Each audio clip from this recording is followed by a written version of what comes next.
Hey everybody, so MatPat has just made a new film theory on the Amazing Digital Circus called The Amazing Digital Circus is Lying to You, and I am just going to watch that and react to it as it goes along.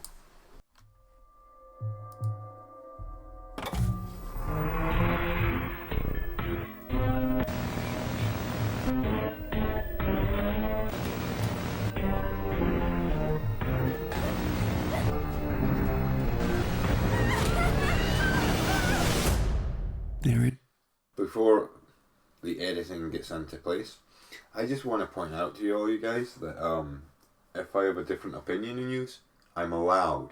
Okay? I'm allowed. We can't always agree.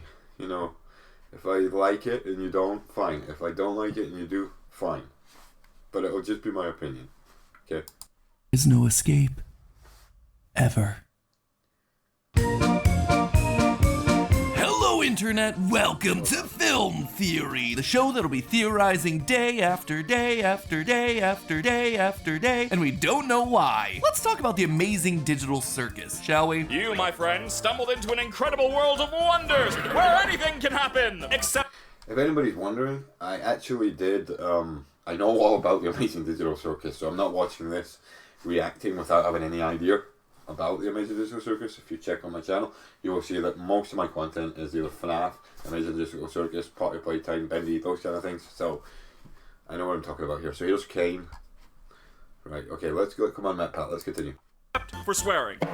Oh my god. In case you aren't caught up with this one, this is the latest series from the creative geniuses over at Glitch Productions. This one was written, produced, and directed by Gooseworks, a talented artist who also composed music for both Has Been Hotel and Hell of a Boss, and their creativity and experience really come through with this one. I gotta say, you guys went crazy recommending this one to us across comments, GT Live, and our subreddit, and it's pretty darn easy to see why. Between the amazing animation, gifable moments, an incredible cast of characters, and a storyline wrapped up in like 18 different layers of mystery. I must admit that ever since I started watching the Amazing Digital Circus, I've only seen obviously the pilot because that's all that's out. I have not been able to stop watching it. That's why I put the intro of the music online, because it's just, every time I want to hear it, I just go to that video and listen to it, and I'm so happy. This is the perfect show for us to dive into, which means that if you haven't watched the first full episode yet... Also, I'm going to make two predictions on what I think MatPat's going to say. Now, we know that inside the Digital Circus, she mentions about wearing a VR headset, but in one of the pictures, you actually see a picture of the VR headset beside the computer that's all rusted, and not a lot of people have pointed that out. I think he's going to point that out. I pointed out in my theory video. And the other thing I think he's going to mention in all of this is about Caine being a kind of rogue AI. It looked to begin with that Caine was going to be not on our side and putting us through torturous events, but now it's seeming more like he's what stops people going insane, and I think both of these things are going to be brought up by MatPat in this video.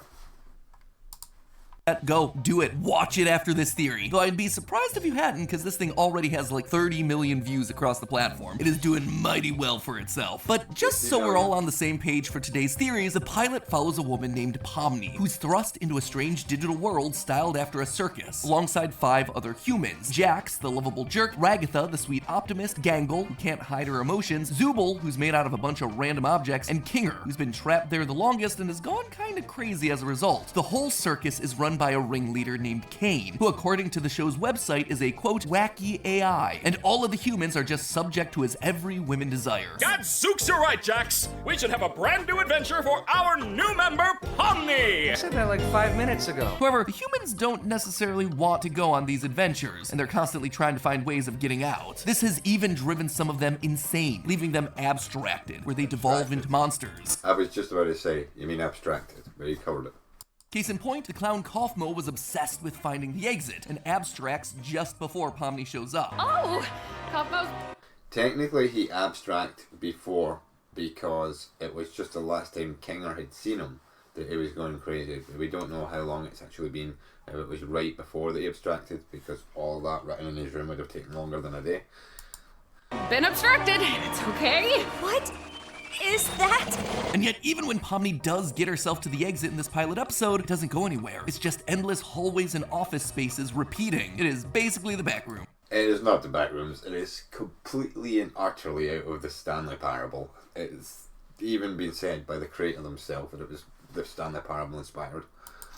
As it turns out, Caine made this fake exit, hoping to give the humans what they wanted. He just didn't know what to put on the other side. I do have to apologize for lying about the exit. I was having so much trouble figuring out what to put on the other side and ended up never quite finishing it. And more or less, that's where we leave the colorful cast of the Amazing Digital Circus after this first episode. Now, already... I wonder, is this then going to be a theory based completely on speculation, Matt? There's just so much world building here for us to dig into. So many questions posed that we want the answers to. Like, who's behind the Amazing Digital Circus? Is there an actual way out, or are they just trapped forever? Are characters like Kaufmo really gone, or can they be brought back in some way? And sorry to say, I don't have a whole lot of answers for those things. Not yet. For as much as Glitch and Gooseworks packed into the first episode, they've done the wise thing and not given us a whole lot of answers. But I do think they've given us plenty here to theorize about. So here are 3 Amazing Digital Circus theories. Don't run for the... Okay, so this is literally going to be like in the same vein as the FNAF theories before Security Breach, when MatPat was doing 3 possible theories that it could be.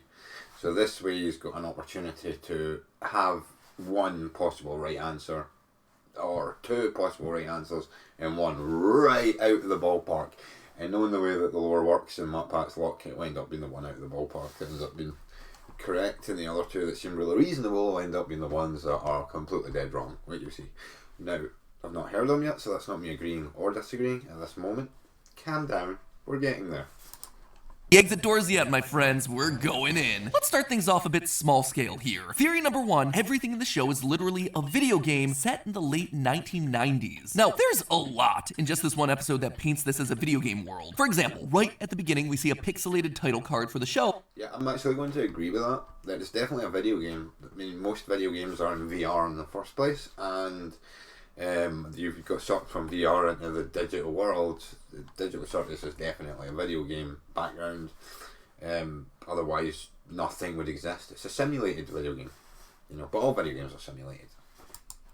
It's obviously in the style of old school PC, PlayStation, and N64 games. This is further driven home in a secret video that you can find if you go to wackywatch.com. Oh, yeah. A URL show. You should know that wackywatch.com has some videos of its own, specifically one with Caine without his head, just putting a trick onto a hat, and the hat, it just, all the black ooze comes out of it. On screen during the episode, which shows us the main menu for this game. We also see a flower pot fall to the ground and clip into it, kind of like an old school source engine It reminds me more of Hello Neighbor. glitch. Caine mentions that he created the digital world in the weird backrooms office area in a way that's very similar to how a game developer would create world spaces. Plus, when Pomni first enters the world, she says this. I put on some weird headset and now I'm here. Again, directly implying that the whole thing is a game. She put on a VR headset and was transported into the world of the digital circus. All of that checks out and should be pretty darn obvious to the casual viewer. Yeah. But what you might have missed is the fact that this is set in the late 1990s and not the present day, like you might expect from something. To be honest, I never believed it was a present day. I even said that the old VR headset looks like it was dated and rotting. It's 90s to now, that would be what, 33 years? Yeah, that would be about the amount of time I'd imagine it would be rotten. So yeah, it being at the 1990s is obvious. I wouldn't say that that's something that nobody's thought on, but it definitely might be missed if you didn't see the picture of the VR headset to begin with. Talking about using VR headsets, and there is a lot of circumstantial evidence that points us to this conclusion. First of all, basically all the tech that we see throughout the series seems to be pulling straight from the 90s. Yeah. Anytime we see a computer in the show, it's always the white boxy styled CRT monitors and large white computer towers reminiscent of models made by companies like Dell and Gateway back in the 90s and early 2000s. And this is both in the actual episode and in the off-site. See in this picture here, off to the right of this mouse right there is the VR headset. I don't know if he's going to show it later, but this is the picture I was talking about when I said everything was rotten and dated. You can see what I mean. It almost looks like the thing has been pulled out of a garbage and put on there. I mean, I'm actually going to theorise that I can see this one's newer, but going by the rottingness off of it, this computer monitor has been pulled from a garbage site. Some trash site that some experimental facility went and just dumped it in. Somebody's went, oh, a perfectly good monitor. They've taken it out, plugged it in, gets sucked into the game. It could be that there's more than one of these kicking around. It could be that everyone that uses this one gets sucked inside. Either way, it looks fire damaged almost. So I can't just see this. I just see this as just a secret agent's really, really bad way of getting rid of their property. And someone picks up and gets sucked inside. Material as well. In that same Wacky Watch commercial, we see a real-life computer with the same old-school design. What's more, the beginning of this Wacky Watch video says that this was an old tape recovered on a day. I also think that the newer version was the version of it before it got flung to the dump site. That's also completely possible. That's censored, and given the degradation on that tape, implies that not only is this video old, but it was also recovered in the past as well. But this goes beyond just the tech that's used in the series. Many of the characters and iconography from the show are very reminiscent of popular characters and ideas from the late 90s and early 2000s. Pomni's gesture design takes a lot of cues from Sega's old Nights into Dream series. Jax shares design inspiration and a similar name with Max, the rabbit, from the Sam & Max games. Bubble clearly takes cues from Super Mario's Chain Chomps. Jax and Gangle were both inspired by characters like Poppy the Performer, an old Japanese 3D animated series, while Caine and the Digital Circus setup very reminiscent of the villain and plot of I Have No Mouth and I Must Scream, a short story by Harlan Ellison adapted into a point-and-click adventure game in 1995. Any way you slice it, it's very clear that the creators want the show to have the same And of course, the Super Mario music and inspiration is one of the reasons that Bubble is like a chain chomp. vibe that we're all so nostalgic for right now. But you might be thinking, hold on, they're talking about VR headsets here. That's a modern thing, right? When this thing... No, I know before he even says it, VR headsets are not a modern thing. Modern VR headsets are a modern thing. VR headsets have been around since Nintendo did the really, really, really, really bad Nintendo VR. Oh. Just be inspired by the 1990s rather than set in the 1990s? That's a pretty good call out. A lot of advances in virtual reality technology have only been made across the last decade, especially... Is that the Oculus Quest 3? And the prototype? When you're talking about gaming. That doesn't mean that VR technology didn't exist back in the 1990s. And I'm not just talking about the rudimentary black and red wireframes of the Virtual Boy either. Back in 1991, Sega announced the Sega VR. In 1993, Virtuality created the Mega Visor display. And in 1995, Fort Technology hit us with the VFX-1 headset, just to name a few. And looking into old footage of all these things, it doesn't look too dissimilar to the sort of world that we see in the Amazing Digital Circus. Simple, flat textures, rudimentary shapes and polygons. There's not a lot of detail here, but that's for good reason. These headsets, they couldn't handle a lot of detail. True story, I actually have some first-hand experience with these rudimentary headsets. The Great Lakes Science Center in Cleveland, Ohio actually had a special exhibit on VR technology in its basement when I was a kid, and it blew my mind. With the amount of wires and cables these things took to run, it felt like you were jacking into the Matrix, and you had to wait 45 minutes to put on one of these headsets, but all... I can't help but find this is just filler at this point. Can we go back to the theorizing? All of a sudden, you were dropped into a video game. It was simple. I was walking through a purple field with a bunch of green triangular mountains in the background, but it was effective, and it captured my imagination for decades since. So much so that even though it was a 5-minute experience that happened in my life like 2 decades ago, I still remember it vividly to this very day. Anyway, MatPat childhood stories aside, the long and short of all of this, everything that we see in the series is pointing to this taking place in the past, and not in the present. All of this has already happened from our perspective. We're just watching the events of the game unfold. So now that we know that we're in a 1990s video game here, let's dig a bit deeper, shall we? Theory number 2, Pomni helped create this hell simulation that they're currently stuck in. It's a pretty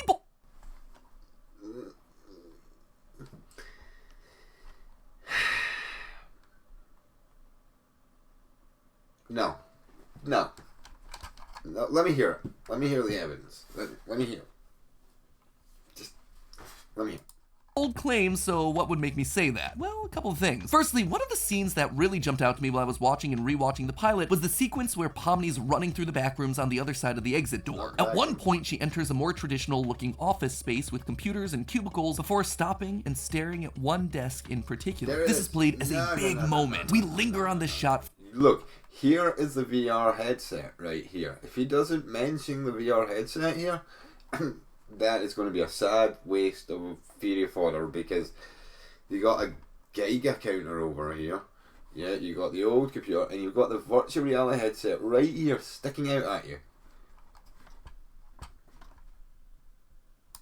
for a long time as a classic horror-esque dolly zoom hits both the desk and Pomni before she has herself a psychological break. The lights start to flicker and she cackles uncomfortably before running on. The whole thing is really menacing and off-putting and clearly meant to leave us with a big impression. Why? Well, because this desk isn't just some simulation that Caine cooked up in the back rooms. It's based on a real place in the real world of this universe outside of the simulation. A place that we actually see in the episode. At the very end, right before the credits roll, we zoom out of the circus and through the void, revealing that all of this has been taking place inside of a computer. That makes sense. We've already established that this right here is a big old simulation. But take a look at the computer and the desk. It's the exact same setup that we saw earlier in the episode in the backroom section. The same old equipment on the left, the same file. Yep, but Caine said that he was trying to make it look like something. He didn't know what the outside would look like and he didn't quite finish it. He didn't say he didn't start it, but that he didn't finish it. So this is probably what Caine made. You know, because it will be the last thing that the people sucked into the Digital Circus will remember. The computer that they used the VR headset on and got sucked inside. Which is why Jack says, just keep driving at it. When Pomni's freaking out. It worked for all of us. You know? And that's why Jack also says, Caine, is this an NPC or just one of the new suckers? Because if it's new, we're going to have to redo this whole theme song. It's because they know, they've been through it. They've been through the digital, they've put the thing on. So this is just a reminder of the last thing that happened before they get sucked in. To me anyway. Cabinets on the right, the same retro monitor and keyboard and computer tower and speakers, the same VR headset and headphones. This is exactly the same, but clearly this one's in the real world. Not only have we literally zoomed out of the computer, implying that we're no longer in said simulation, but the lighting in the scene is much more natural. It's warmer, sunlight is streaming through the nearby window, all at an angle because the sun's lower in the sky. This is not the flat computer simulation lighting that we've been seeing throughout the rest of the episode. That right there, the desk and computer setup existing both in the simulation and in the real world, is already a pretty interesting point, but why then would it break Pomni? What causes her to go off the deep end and start laughing? Well, I think that subconsciously, Pomni recognizes that this is her desk. At the beginning of the episode, they make it clear that Pomni has lost her human memories. But this, I believe, is triggering a deep realization inside of her. Based on what we're given here, I believe that Pomni's human persona is an employee at CNA, the company developing the Digital Circus game and VR headset, and seeing it here inside. Oh yeah, CNA. Cartoon and animation, guys. Cartoon and animation. I know loads of people have got their different ideas, Caine and Abel and different ones. It's cartoon and animation.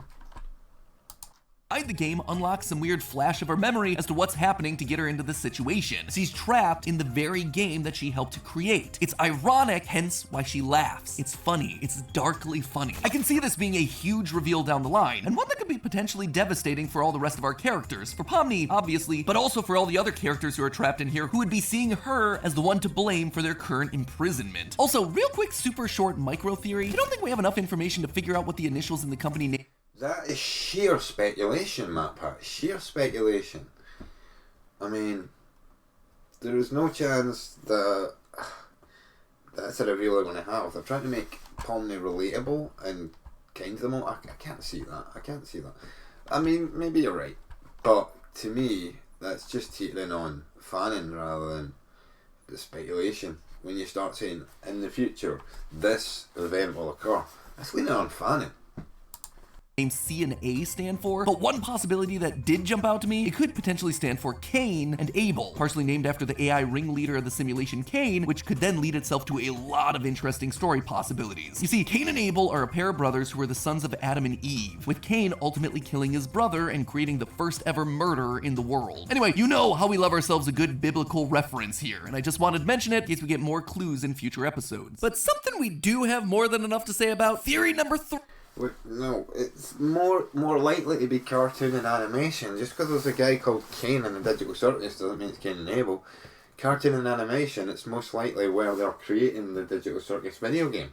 And cartoon and animation will, or at least somebody has stole the idea for the Digital Circus, taken it to the cartoon and animation department, tried to show it to other people, and they've got sucked inside of the game. It's like, it's the age-old tale, innit? I mean, obviously, Caine and Abel was a different story, but the idea of they have found a computer, they've opened the computer, they've found a game in the computer, they've tried to steal said game, they've got sucked inside said game, and now they're a prisoner in the game they're trying to steal. That would be cool.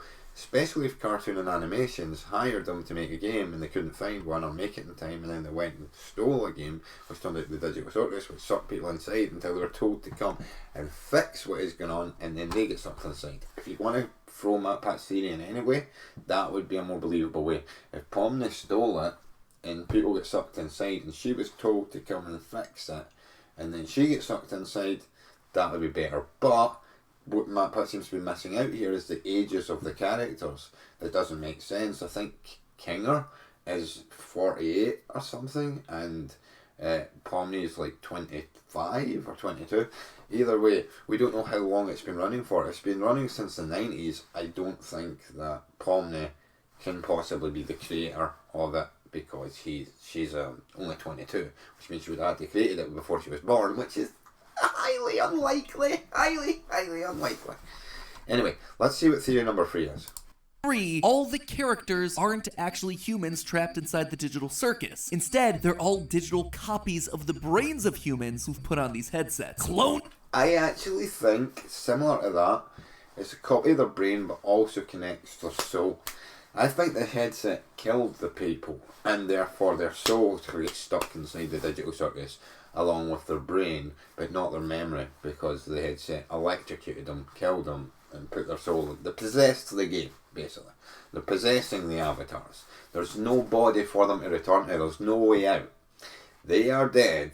Their soul possesses their avatars. That's what I think. And then forced into the simulation. Now this is a pretty big swing. I mean, Pomni's first line of the series is practically, "Oh no, I'm a human who put on a headset and now I'm trapped here." And then Caine follows it up with this. My, it appears a new human Apologies for that, guys. I had the button on the side of the mouse that if you click by mistake switches off while you're watching. Not very good design, to be honest with you. But let's continue. My, it appears a new human has entered this realm! Human. He calls her a human. And that actually lines up with what we've seen with the official synopsis, explicitly calling Pomni and the others humans, in contrast to Caine being an AI. Quote from that synopsis: "A woman gets trapped in a crazy virtual world along with 5 other humans and are now subject to the whims of wacky AI and their own personal trauma." Again, this quotes back to what I'm saying. They were human, they're now dead, their soul possesses an avatar. So, 5 other humans. Yep, they were human, but now their soul possesses an avatar. I don't understand why it would need to be a copy of them. It doesn't make sense. Plus, I just personally like the image of a bunch of people strapped into these VR headsets a la Sword Art Online. But That's why. That's why. So that MatPat could have a bit. Anyway.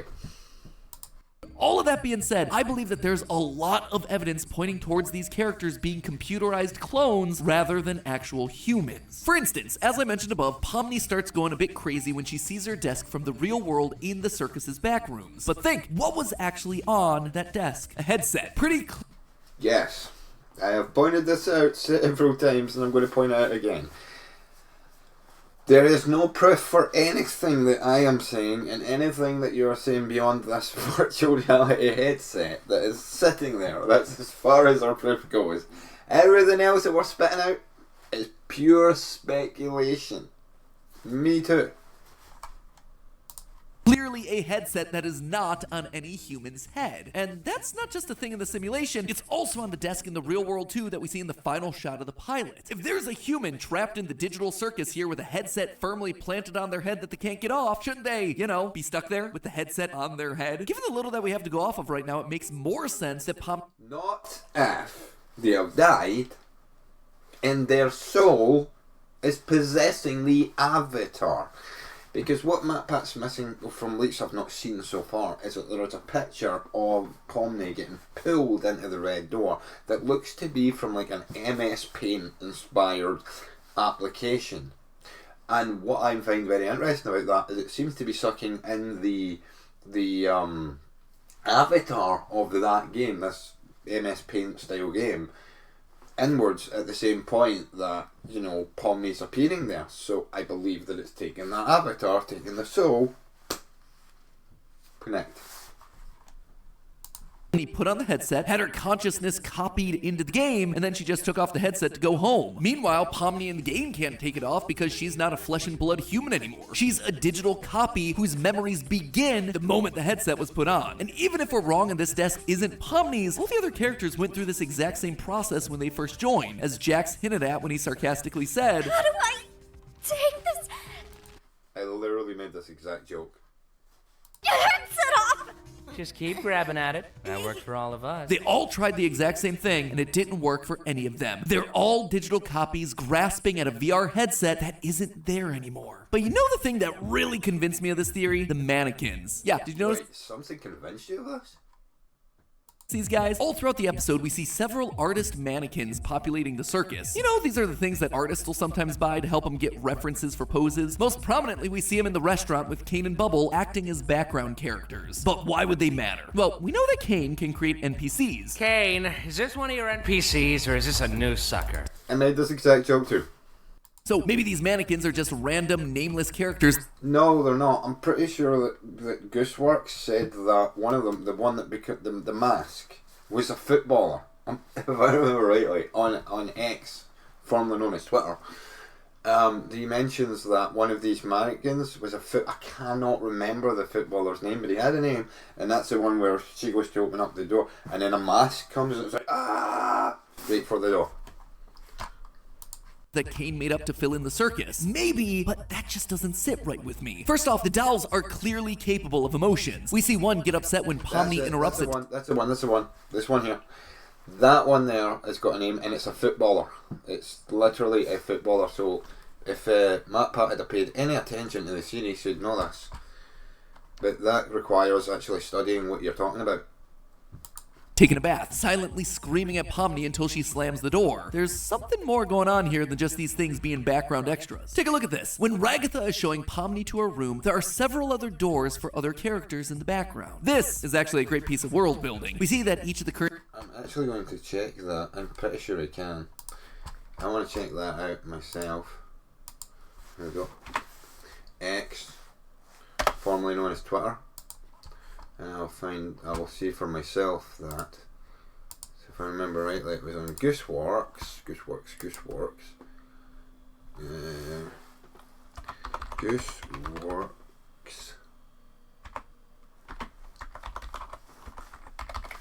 Let's see.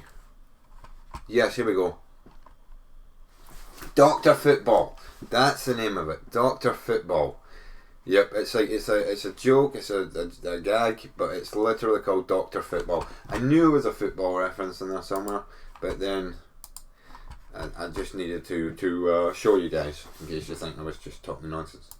characters have themselves their own rooms, as well as several other characters that we haven't met yet. There's this colorful one that I can't quite make out, what looks to be a pinkish purple. Matt, I don't think we haven't met those ones yet. I think they're abstracted. The X's on the door are a big clue. X's usually mean gone. I know birthday cards can be confusing when it gets to that, but here it's quite obvious. I don't think they're alive. I think oh no, they are alive, sorry.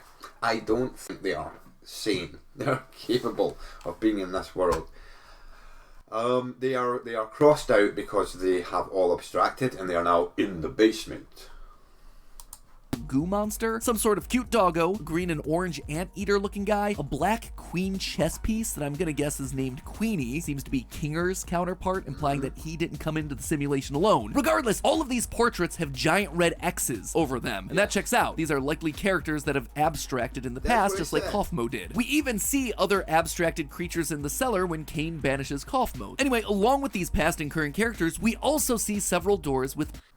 My bad, he has covered it. It's only because he turned around and says characters we haven't seen yet that I thought he was then going to say that, you know, that we'll see it in the future. But no, he covered the right bases.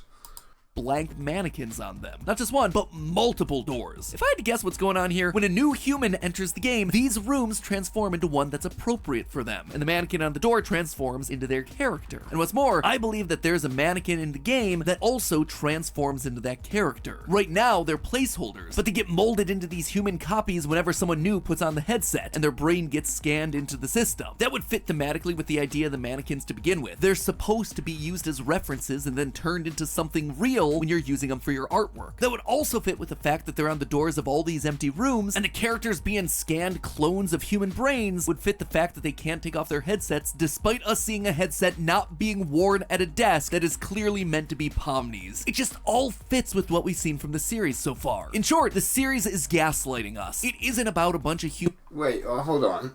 Yes, but one of them is Dr. Football. He has his own personality, so it can't be placeholders. And on top of that picture of Pomni getting pulled out of an MS Paint type style, as I say, shows that that was not originally one of those. But yes, there are NPCs, and maybe those things are NPCs, but I don't think they become the characters. I think they just stay doing background nonsense if they are NPCs. Humans trapped in a simulation. It's about a bunch of human consciousnesses that have been scanned into an AI system and then mapped onto blank mannequin bodies, where the computer can then simulate their human behavior and push their buttons to the breaking point, learning the weaknesses of the human psyche. And then, when they've had too much and abstract out of the system, well, then you just boot up another new simulation and try again. There is no exit door, just an endless loop of torturous tests run by Caine as he tries to understand the human experience. Just like a real circus, all of it is just a big performance. But hey, you know what character in the show that I think is criminally underrated? Bubbles! This adorable little bubble doggo seems like they're willing to eat just about anything, but I know for a fact that they would absolutely love the food from the sponsor of today's episode. We're done. Well, overall, not a bad couple of theories based on what we have. We don't have a lot to go with. So I wasn't expecting Matt Pat to be able to do like what he would do in a FNAF theory, have loads and loads of evidence that he could then call upon. Where evidence is very little. We have 20 minutes, a couple of photos that Matt Pat might have missed online, and just a little bit here or there by Gooseworks himself. So none of the ideas are ridiculously bad or hilariously funny. My own theory of Kinger being the bad guy, that's quite funny.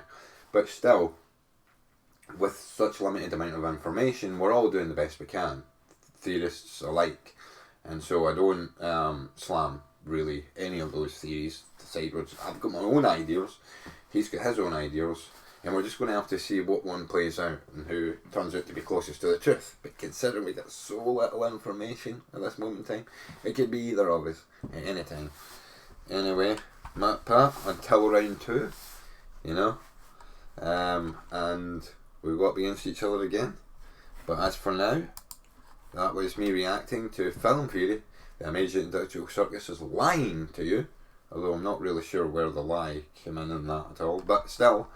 And I shall end it here. Bye guys, don't forget to like and subscribe for more.